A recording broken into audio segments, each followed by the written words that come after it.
objections of very many other members of that community. This does not bring our community closer together. It divides it. Evidence of how this policy divides our community was made abundantly clear when our city raised the Chinese flag this past fall. The Chinese community was divided, as we saw here today, into groups that either opposed the flag raising or supported it. And we witnessed the ugly spectacle of our friends and neighbors protesting and hurling insults at each other.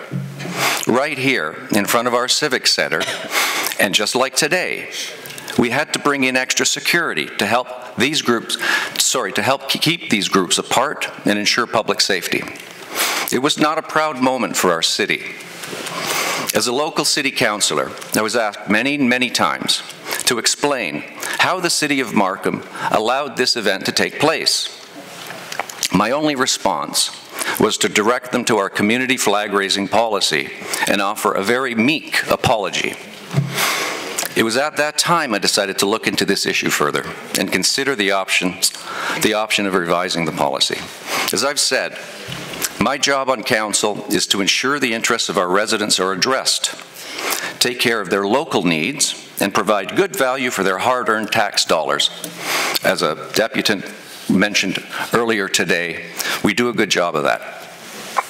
I found myself spending far too much time over the past few months discussing issues of international politics, issues of which I'm neither qualified to debate, nor quite frankly interested in debating.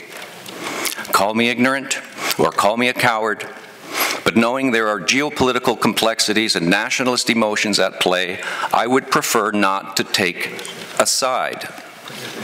Unfortunately, the current Markham flag-raising policy does in fact force Markham Council to take a side each time it approves of the raising of a foreign flag.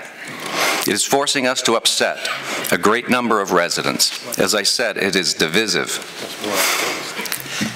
In a speech in 2016, then U.S. President Barack Obama reminded the public, "We're one family, and when any part of our family starts to feel separate, it's a challenge to our values." Contrary to the false claims that support for this motion is driven by a political agenda or is motivated by racial undertones, and these are shameful accusations, by the way, my position was made only after months of consideration and consultation with my residents. More than 500 residents responded to a poll I posted to my Ward 5 website. The question was simple and unbiased.